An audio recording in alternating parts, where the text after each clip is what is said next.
जिन लोग का केमिस्ट्री में जिन लोग का पेपर 24 में केमिस्ट्री का है, ठीक है, उनका मॉडल पेपर का सॉल्यूशन जो है उनको मिल जाएगा। टोटल जो है इसमें 70 ऑब्जेक्टिव है, तो 70 ऑब्जेक्टिव में आपको जो है 35 ऑब्जेक्टिव कंपलसरी आपको बनाना है, ठीक है। तो उन सभी ऑब्जेक्टिवों का सॉल्यूशन हम 2 पार्ट में आपको दे देंगे, ठीक है। एक में 35 और दूसरे में 35, टोटल 70 क्वेश्चन का ऑब्जेक्टिव हो जाएगा, ठीक है। तो बिना देरी के जो है पहला ऑब्जेक्टिव जो है आपको हम बता रहे हैं। ये कुछ इंस्ट्रक्शन है, सब पेपर का इंस्ट्रक्शन सेम है, वो पता भी होगा आपको। तो पहला क्वेश्चन है, NaCl के क्रिस्टल में, NaCl का जो क्रिस्टल है, ठीक है, NaCl का जो क्रिस्टल है उसमें Na कितने Cl आयनों से घिरा होता है, ठीक है। तो Na क्रिस्टल का जो शेप होता है, स्ट्रक्चर जो होता है FCC होता है, उसमें Na जो होता है 6 आयनों से घिरा होता है, ठीक है। तो पहला क्वेश्चन का आंसर हो जाएगा डी, ठीक है। पहला क्वेश्चन का आंसर क्या हो जाएगा? डी, ठीक है। आगे क्वेश्चन जो है, दूसरा क्वेश्चन जो है वो है एक दिया सलाई की ज्यामिति होती है, ठीक है। एक क्वेश्चन है, एक दिया सलाई की ज्यामिति होती है, ठीक है। पहला है घनाकार, दूसरा है मोनोक्लिनिक, तीसरा है ऑर्थोरोम्बिक। इस क्वेश्चन का सही आंसर होगा ऑर्थोरोम्बिक, ठीक है। दूसरा क्वेश्चन, एक दिया सलाई की ज्यामिति जो होती है वो ऑर्थोरोम्बिक होती है। कुछ लोग टेट्रागोनल मार देते हैं, गलत है, ठीक है। आप इसको जो है देखेंगे, ऑर्थोरोम्बिक इस क्वेश्चन का सही आंसर होगा, ठीक है। दूसरा क्वेश्चन कंप्लीट हुआ। तीसरा जो क्वेश्चन है, तीसरा क्वेश्चन है, इन गोलों वाले सीमित पैकिंग में अष्टफलक रिक्तियों की संख्या कितनी होती है? तो अष्टफलक जो रिक्तियां होती है, अगर इन गोला वाला है तो अष्टफलक रिक्तियों की संख्या भी n ही हो जाएगी। इस क्वेश्चन का सही आंसर होगा सी, n। अगर यहीं पर अष्टफलक के जगह चतुष्फलक अगर रिक्तियां कहेगा तो आंसर बी हो जाएगा, 2n हो जाएगा। लेकिन अष्टफलक कहेगा तो ठीक है, ऑक्टाहेड्रल वॉइड्स पूछेगा तो इस क्वेश्चन का आंसर क्या हो जाएगा? सी हो जाएगा, ठीक है। अगला क्वेश्चन जो है, क्वेश्चन नंबर 4, निम्नलिखित में किस प्रकार के दोष में रवा के घनत्व में कमी नहीं होती है? किस दोष के कारण जो है डिफिशियंसी जो है उसकी डेंसिटी किस डिफेक्ट के कारण डेंसिटी डिक्रीज नहीं करता है, घटता नहीं है? तो इस क्वेश्चन का सही आंसर होगा स्कॉटकी डिफेक्ट के कारण, इसको शॉर्टकी भी कहते हैं। तो शॉर्टकी डिफेक्ट के कारण जो है डेंसिटी में कोई परिवर्तन नहीं होगा। इस क्वेश्चन का आंसर होगा बी, ठीक है। अगला क्वेश्चन है, निम्नलिखित में कौन आदर्श विलयन है? कौन सा आदर्श विलयन है? आदर्श विलयन कौन सा है भाई? आइडियल सॉल्यूशन कौन सा है? इस क्वेश्चन में 4 ऑप्शन दिए गए हैं। पहला एथेनॉल है, वाटर है, नाइट्रिक एसिड और वाटर है, ठीक है। डी ऑप्शन है बेंजीन और टॉलुइन। तो सही आंसर हो जाएगा इस क्वेश्चन का डी, आदर्श विलयन होगा, आइडियल सॉल्यूशन होगा डी, बेंजीन और टॉलुइन। डी ऑप्शन सही है इस क्वेश्चन का, ठीक है। अगला क्वेश्चन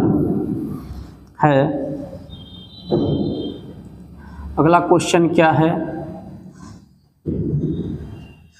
0.1 m H3PO4 विलयन की सामान्यता क्या होगी, नॉर्मलिटी क्या होगी? इस क्वेश्चन का सही आंसर होगा। अब चूंकि H3 में अगर हम बात करें, H3 में आयन जो होंगे वो 3 हो जाएंगे। अब मोलरिटी कितना इसका दिया है?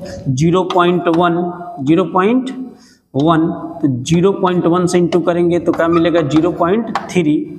H प्लस आयन 3 है, मोलरिटी 0.3 है, इंटू करेंगे नॉर्मलिटी हो जाएगा 0.3। इस क्वेश्चन का सही आंसर होगा डी, ठीक है।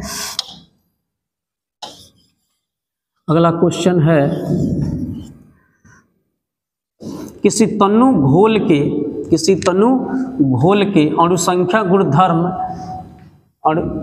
गुणधर्म निर्भर करता है। पहला, घुल्य की प्रकृति पर, चाहे विलेय हो चाहे विलाय, किसी चीज की प्रकृति पर निर्भर नहीं करता है। दूसरा ऑप्शन भी ठीक नहीं है। गुल्य के अणुओं की संख्या पर विलय के मोल की अगर संख्या दे दे तो भी आंसर सही हो जाएगा, अब घोल के अणुओं की संख्या दे दे तो भी सही हो जाएगा। इस क्वेश्चन का सही आंसर होगा बी, प्रकृति को नहीं मारेंगे। तो सही आंसर क्या होगा इसका?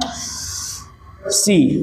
ठीक है, अगला क्वेश्चन है 25 डिग्री सेल्सियस पर। क्वेश्चन है कि 25 डिग्री सेल्सियस पर निम्नलिखित में किसका परासरणी दाब सबसे अधिक होता है? पहला ऑप्शन है CaCl2 कैल्शियम क्लोराइड, दूसरा है पोटेशियम क्लोराइड, तीसरा है ग्लूकोज और चौथा है यूरिया। इस क्वेश्चन का सही आंसर होगा 25 डिग्री सेल्सियस पर इसमें किसका ऑस्मोटिक प्रेशर यानी परासरणी दाब अधिक होगा?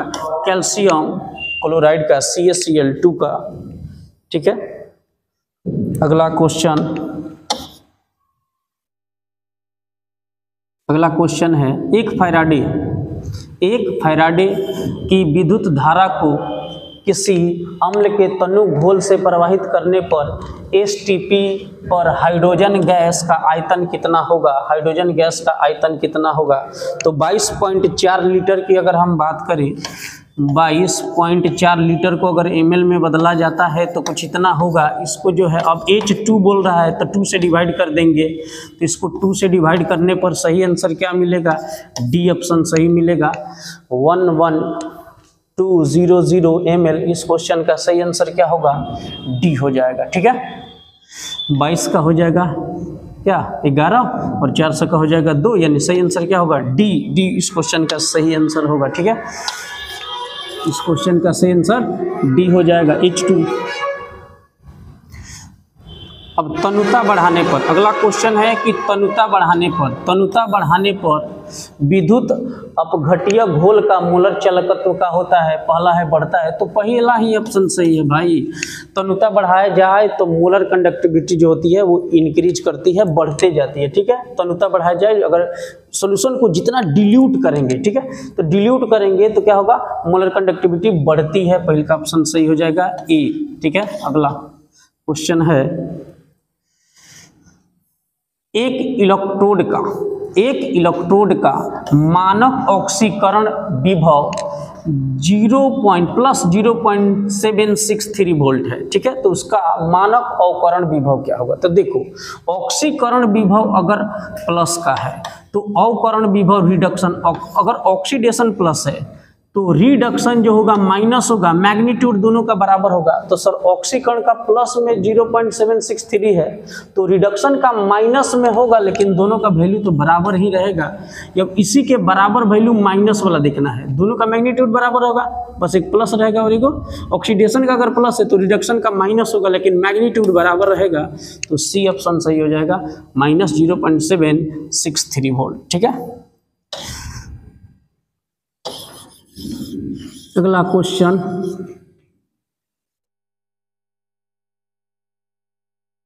क्वेश्चन क्या है? NaCl बराबर होता है, इसके मोलर कंडक्टिविटी जो होती है, NaCl की मोलर कंडक्टिविटी जो होती है वो उसके बारे में क्वेश्चन पूछ रहा है। तो Na plus lambda Na plus lambda Cl minus के बराबर होती है। इस क्वेश्चन का सही आंसर होगा क्या? सी। ठीक है, ये जो है इस क्वेश्चन का सही आंसर क्या होगा? सी। कोहलरॉस का नियम है, कोहलरॉस का नियम आपने पढ़ा होगा, धनायन टोटल तुल्यांक जो चालकत्व इक्विवेलेंट कंडक्टिविटी आप इसको कहिए, इक्विवेलेंट कंडक्टिविटी हो जाती है वो धनायन और ऋणायन के चालकत्व के योग के बराबर हो जाती है। तो सी ऑप्शन इस क्वेश्चन का सही हो जाएगा, कोहलरॉस का लॉ है। ठीक है, अगला क्वेश्चन है निम्नलिखित में से कौन द्वितीयक सेल है? कौन सेकेंडरी सेल है, द्वितीयक सेल है? तो कौन द्वितीयक सेल है? सेकेंडरी सेल की बात हो रही है। लेक्लांचे सेल ये प्राइमरी सेल होता है, इसी को टर्च में हम लोग यूज करते हैं। Lead storage cell, lead storage battery, इस क्वेश्चन का सही आंसर होगा। सेकेंडरी सेल जो होता है, जो इन्वर्टर के पास होता है, इन्वर्टर के पास जो आपके घर में जो बैटरी होगा वो लेड स्टोरेज सेल है, सेकेंडरी सेल है। दोबारा जो चार्ज होता है वही सेकेंडरी सेल है। टच वाली बैटरी तो एक बार चार्ज होती है, प्राइमरी सेल है। लेकिन हमसे पूछ रहा है द्वितीयक सेल, मतलब जिसको दोबारा चार्ज किया जा सके। इन्वर्टर वाली बैटरी लीड स्टोरेज सेल होगा, यही ट्रैक्टर में भी यूज होती है। दोबारा चार्ज होने वाला बैटरी सेकेंडरी जो है सेल का उदाहरण होता है, लीड स्टोरेज सेल हो जाएगा इस क्वेश्चन का सही आंसर। ठीक है, अगला क्वेश्चन है कि किसी अभिक्रिया का, किसी अभिक्रिया का वेग स्थिरांक निर्भर करता है। पहला है टेम्परेचर, दूसरा है मात्रा, तीसरा है भार और चौथा है समय। इस क्वेश्चन का सही आंसर होगा टेम्परेचर।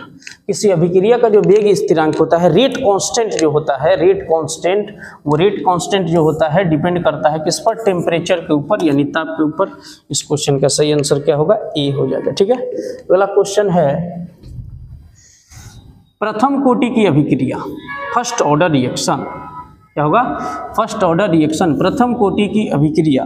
जो प्रथम कोटि की जो अभिक्रिया है, फर्स्ट ऑर्डर जो रिएक्शन है, उसका वेग स्थिरांक का मात्रक होता है सेकेंड इनवर्स। ये क्वेश्चन का आंसर सही हो जाएगा बी। देखो, टाइम इनवर्स भी दे देता है, सेकेंड इनवर्स भी दे सकता है, दोनों ही सही है। ये वाला सेकेंड इनवर्स अगर दे दे, समय इनवर्स दे दे, तो दोनों सही है। अगर कोई क्वेश्चन, देखो अगर ज़्यादा टाइम लगेगा तो वीडियो हो जाएगी लंबा और फिर जो है तुम देखोगे नहीं। तो बस इतना आंसर सब समझना है, कन्फ्यूजन को दूर करना। अगर ज़्यादा कोई क्वेश्चन में ज़्यादा कन्फ्यूजन है तो बिल्कुल आप उस क्वेश्चन को अलग से आप पूछ सकते हो। तो सेकेंड इनवर्स होगा इस क्वेश्चन का सही आंसर। सिंपल क्वेश्चन है। अगर क्वेश्चन है, अगर अभिकारक के प्रारंभिक सांद्रण को दुगुना कर दिया जाए, कंसंट्रेशन को डबल कर दिया जाए, तो अभिक्रिया का आयु भी दुगुना हो जाता है, अर्धायु भी दुगुना हो जाता है। तो अभिक्रिया की कोटि क्या होगी, कौन सी अभिक्रिया होगी भाई, शून्य कोटि की, प्रथम कोटि की, द्वितीय कोटि की, तृतीय कोटि की। तो देखिए, अगर अभिकारक का सांद्रण दुगुना करने पर अर्धायु भी दुगुना हो जाता है तो वह शून्य कोटि की अभिक्रिया होगी। जीरो में कोइयों से गुणा करेंगे, 2 से गुणा करेंगे, वह भी जीरो रह जाएगा, यानी शून्य कोटि की अभिक्रिया होगी। अगर अभिक्रिया का प्रारंभिक सांद्रण दुगुना करने पर आयु भी दुगुना हो जाती है, जीरो ऑर्डर रिएक्शन हो जाएगा। ठीक है, इस क्वेश्चन का सही आंसर क्या होगा, ए हो जाएगा।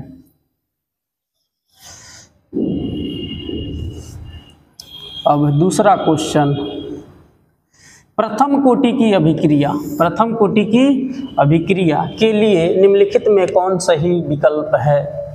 पहला T1/2 डायरेक्टली प्रोपोर्शनल ए के होता है, अर्ध आयु काल जो होता है ए के समानुपाती होता है, अर्ध आयु काल ए का व्युत्क्रमानुपाती होता है, इन्वर्सली प्रोपोर्शनल है ए का।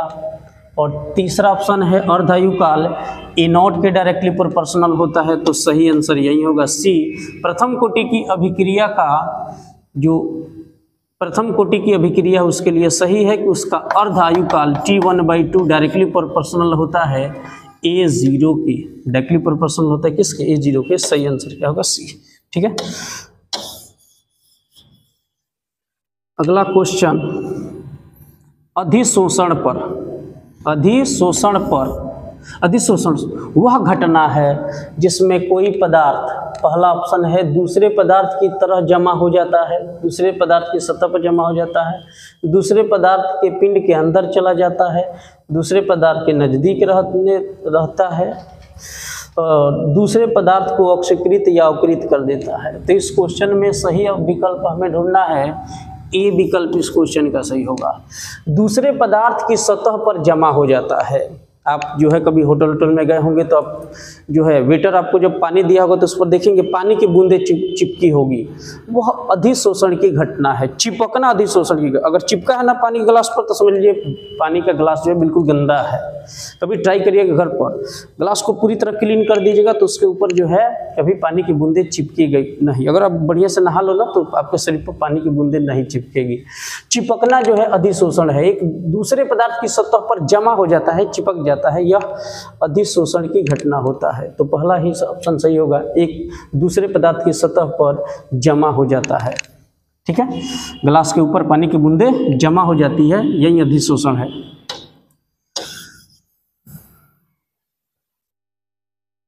उत्प्रेरक क्वेश्चन है कि उत्प्रेरक वह पदार्थ है जो प्रतिफल के साथ सांद्रण को बढ़ा देता है, अभिक्रिया के साम्य स्थिरांक को बदल देता है, साम्यावस्था प्राप्त करने के समय को घटा देता है। इस क्वेश्चन का सही विकल्प हो जाएगा सी, साम्यावस्था प्राप्त करने के समय को घटा देता है। अगर कोई अभिक्रिया बहुत लंबे समय में हो रही है तो उसे कम समय में कर देता है, यानी समय को घटा देता है। इस क्वेश्चन का सही आंसर होगा क्या, सी।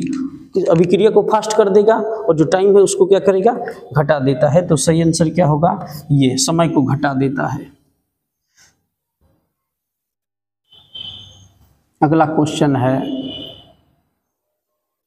क्वेश्चन है कि लायोफोबिक कोलाइड का अस्थायित्व का कारण क्या है। अस्थायित्व का कारण क्या है? पहला है कणों का जल योजित होना, कणों का आवेशित होना, बिल्कुल सही आंसर होगा बी, कणों का आवेशित होना। बी ऑप्शन इस क्वेश्चन का सही है। लायोफोबिक कोलाइडों का अस्थायित्व का कारण है, स्टेबिलिटी का कारण क्या है, चार्ज होना, यानी कोलाइड कणों का आवेशित होना। बी ऑप्शन सही हो जाएगा इस क्वेश्चन का। ठीक है, अगला क्वेश्चन, गोल्ड संख्या जुड़ा होता है, गोल्ड नंबर जुड़ा होता है। क्वेश्चन है गोल्ड नंबर जुड़ा होता है, गोल्ड नंबर एसोसिएटेड विथ, तो किससे एसोसिएटेड होता है, किससे जुड़ा होता है? लायोफिलिक कोलाइड से, लायोफोबिक कोलाइड से, पायस से और जेल से। इस क्वेश्चन का सही आंसर होगा लायोफिलिक कोलाइड, लायोफिलिक कोलाइड से। गोल्ड नंबर जो होता है वो लायोफिलिक। इस क्वेश्चन में एक और आंसर हो सकता है क्या, प्रोटेक्टिव कोलाइड, लेकिन प्रोटेक्टिव कोलाइड तो दिया नहीं है। प्रोटेक्टिव कोलाइड भी अगर इस क्वेश्चन का आंसर सही हो सकता है। चलो तो नहीं तो कोई और सही, तो और ही सही, ठीक है, तो नहीं तो कोई और सही, यही सही होगा।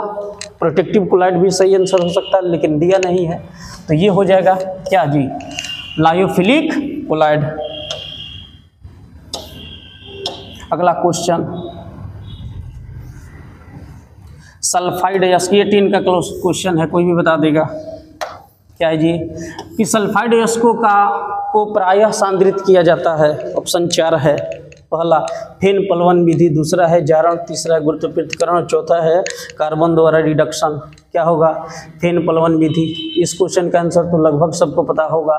सल्फाइड एस्को को सांद्रित किया जाता है किससे, फेन प्लवन विधि, फ्रोथ फ्लोटेशन मेथड से। ठीक है,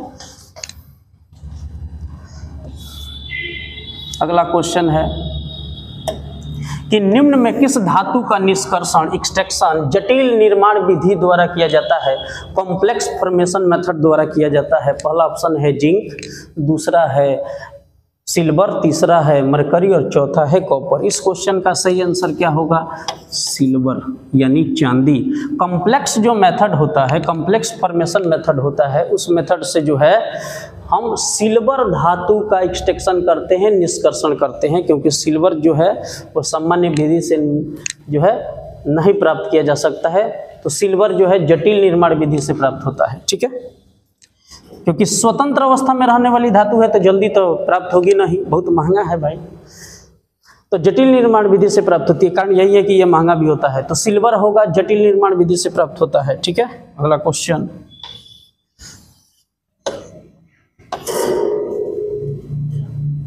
अगला क्वेश्चन है कि प्रेक्षित शोधन विधि का उपयोग किस किया जाता है। प्रेक्षित शोधन मेथड का उपयोग जो है जोन डिफाइनिंग मेथड यानी प्रेक्षक शोधन विधि का उपयोग किया जाता है। उच्च तापक्रम के लिए, अत्यंत ही विशुद्ध धातु प्राप्त करने के लिए, विशुद्ध ऑक्साइड प्राप्त करने के लिए, अत्यंत विशुद्ध एल्युमिनियम प्राप्त करने के लिए। तो इस क्वेश्चन का सही आंसर होगा बी, अत्यंत विशुद्ध धातु प्राप्त करने के लिए। आपको बता दें कि जोन डिफाइनिंग जो मेथड होता है, प्रेक्षक शोधन जो विधि होती है, यह सेमीकंडक्टरों के लिए यूज की जाती है, सेमीकंडक्टरों के लिए यूज होती है। और ये बात आपको पता होना चाहिए कि अत्यंत विशुद्ध धातु जो प्राप्त होने के लिए, इसमें अत्यंत विशुद्ध धातु की अगर बात किया जाए तो वो सेमीकंडक्टर ही आएंगे।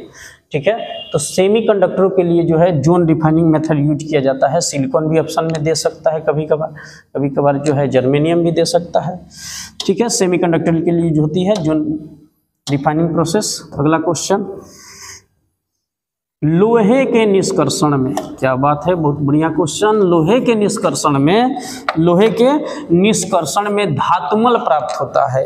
धातुमल यानी कचरा, धातु का मल। तो धातु मल प्राप्त होता है, पहला है कार्बन मोनोऑक्साइड, दूसरा है फेरस सिलिकेट, तीसरा है मैग्नीशियम सिलिकेट और चौथा है कैल्शियम सिलिकेट। इस क्वेश्चन का सही आंसर होगा calcium silicate. CaO plus SiO2 आपस में मिल करके बनाते हैं CaSi2 और O मिल करके बना देंगे O3, यही होता है कैल्शियम सिलिकेट CaSiO3। ठीक है, डी ऑप्शन सही होगा इस क्वेश्चन का। ठीक है, तो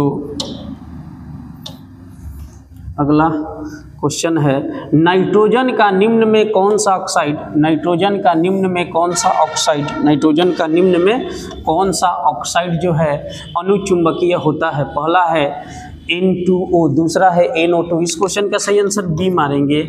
सही है, कौन सा ऑक्साइड अनुचुंबकीय होता है, तो ये तीन जो होते हैं वो प्रतिचुंबकीय के अंतर्गत आते हैं। तो सही आंसर हो जाएगा क्या, NO2। सही आंसर हो जाएगा बी, NO2। ठीक है,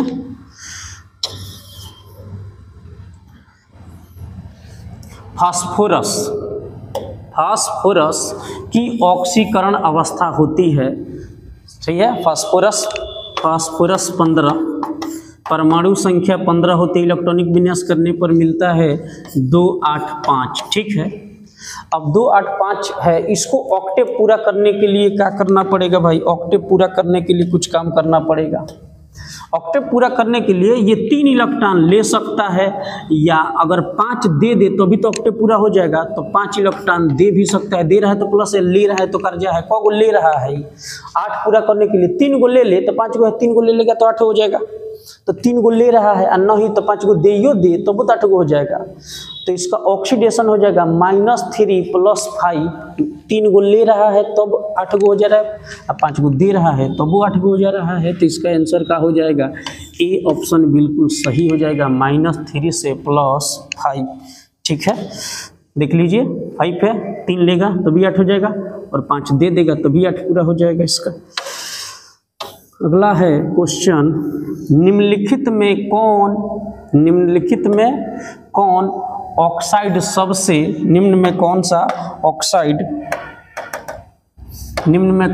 ऑक्साइड सबसे अधिक अम्लीय है। फास्फोरस पेंटाऑक्साइड है, दूसरा है N2O5 है, तीसरा है Sb2O5 और तीसरा है As2O5। ठीक है, तो इस क्वेश्चन का सही आंसर होगा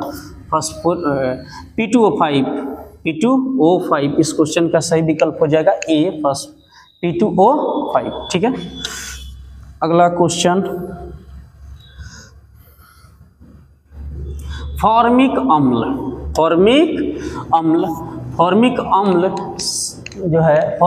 सांद्र से अभिक्रिया कर बनाता है। फॉर्मिक अम्ल सांद्र से अभिक्रिया कर बनाता है। इस क्वेश्चन में थोड़ा जो है यहाँ पर एरर है, यहाँ क्वेश्चन इंग्लिश में सही लिखा है। ठीक है, फॉर्मिक एसिड जो है, देखिए यहाँ पर ये वर्ड जो है हिंदी वाला क्वेश्चन में छोड़ दिया है।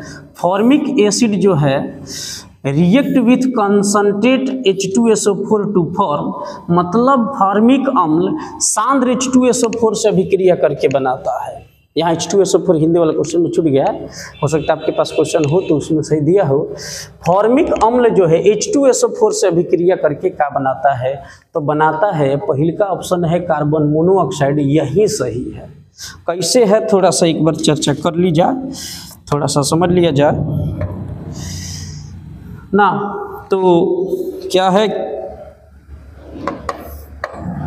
इसका प्रोसेस, फॉर्मिक अम्ल है। तो फॉर्मिक अम्ल होता है HCOOH,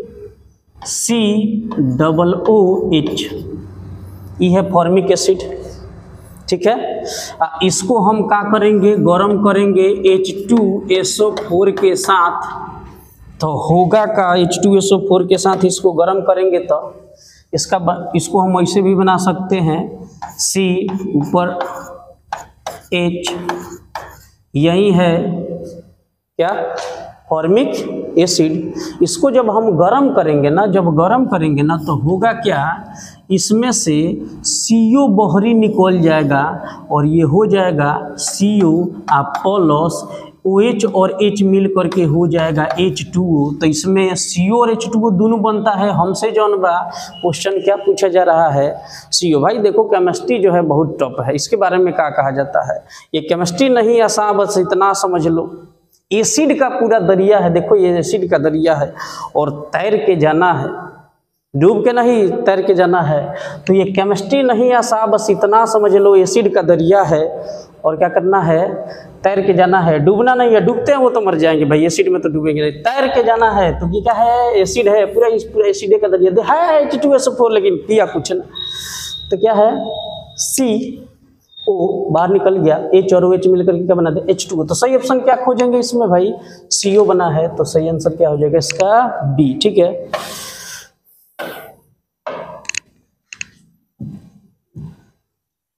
सल्फर के अणु होते हैं भाई, क्वेश्चन है कि सल्फर के अणु होते हैं, क्या होते हैं, सल्फर के अणु। तो सल्फर के अणु क्लास 10 में भी ऐसा क्वेश्चन मिला था। सल्फर के अणु होते हैं, पहला है जो है द्विपरमाणुक, सही है, द्विपरमाणुक, 4 परमाणुक, त्रिपरमाणुक और अष्टपरमाणुक। आपको क्या लग रहा है इस क्वेश्चन का आंसर होना चाहिए, पढ़े तो हो। चलो मैं बता देता हूँ, अष्टफलक हो जाएगा, S8 के फॉर्म में होता है, अंगूठी के बारे में, अंगूठिया के जैसा होता है, क्लास 10 में सुना होगा। तो सल्फर के अणु होते हैं अष्ट, ठीक है, अष्ट आणविक S8 होता है। ठीक है, ठीक है। अब क्वेश्चन जो है कॉपर का इलेक्ट्रॉनिक विन्यास होता है। तो कॉपर का इलेक्ट्रॉनिक विन्यास क्या होता है आपको पता होना चाहिए। पहला ऑप्शन देख लिया जाए 3D9 4s2, बिल्कुल गलत है। दूसरा है आर्गन 3D10 4s1, यही सही है। कॉपर का इलेक्ट्रॉनिक विन्यास जब हम लोग करते हैं तो लास्ट का इलेक्ट्रॉनिक विन्यास होता है 3D10 अब 4s1, होना चाहिए नियम के अनुसार 9, लेकिन यह जो है अपवाद वाला इलेक्ट्रॉनिक विन्यास, इसीलिए पेपर में डाल दिया है। तो 3D10 4s1 इस क्वेश्चन का सही विकल्प हो जाएगा B। ठीक है जी, आगे चला जाए, कुछ और देखेंगे। लेंथेनाइड, ठीक है, लेंथेनाइड तत्वों के सामान्य इलेक्ट्रॉनिक विन्यास जो है, लेंथेनाइडों के सामान्य इलेक्ट्रॉनिक विन्यास होते हैं। पहले का क्या है, लेंथेनाइड पहले तो जान लिया जाए कि F ब्लॉक एलिमेंट्स होते हैं, तो F तो होना चाहिए, लेकिन F तो सब में दे दिया है भाई। X से N-2 F1 टेंस टू 14, ठीक है, S में 2P में 6D में, ये तो बिल्कुल भाई गलत है। ठीक है, ये तो गलत है, हटाइए इसको, सही विकल्प का चुनाव करना है। N-2 F 0 से लेकर के 14 तक, तो F में आपको पता है कि 0 से 14 तक होता है, सही है। N-1D 0 1 होता है NS2, यही सही है जी। N-2 0, F जो है 0 से 14 तक होगा। N-1 मतलब अगर यहाँ पर अगर आप बात करें 4 रहेगा तो हेजी रहेगा। अगर n का मान अगर आप 6 भरते हो, क्योंकि ये 6वें आवर्त के होते हैं, तो 6 भरेंगे तो 2 को कम होकर के 4 बन जाएगा। हेजी 1 को कम करेंगे तो 5 होगा। ओजी जो बा जो भी भरेंगे वही रह जाएगा। तो इसका इलेक्ट्रॉनिक विन्यास जो होगा वो B ही सही है। ठीक है, D में इसमें बस दिमाग में रखना है कि 0 और 1 होता है खाली। ठीक है, तो वही सही आंसर हो जाएगा, कंफ्यूज नहीं होना है। D ऑप्शन सही है। अब देखिए यहाँ तक तो क्वेश्चन कर लीजिए। अब यहाँ से जो क्वेश्चन होगा उसका एक अलग सीरीज बना देते हैं, क्योंकि क्वेश्चन जो है अब थोड़ा ज़्यादा लंबा है तो टाइम ज़्यादा लग जाएगा। ठीक है, तो अगला एक जो है एक और ऑब्जेक्टिव हम बना दे रहे हैं, उसमें कंटिन्यूस आप लोग देख लीजिए। ठीक है, तब तक इतना कंफर्म करिए, याद करिए एकदम बढ़िया से, 2 बार 3 बार देखिए उसको, पूरा कंठस्थ कर लीजिए।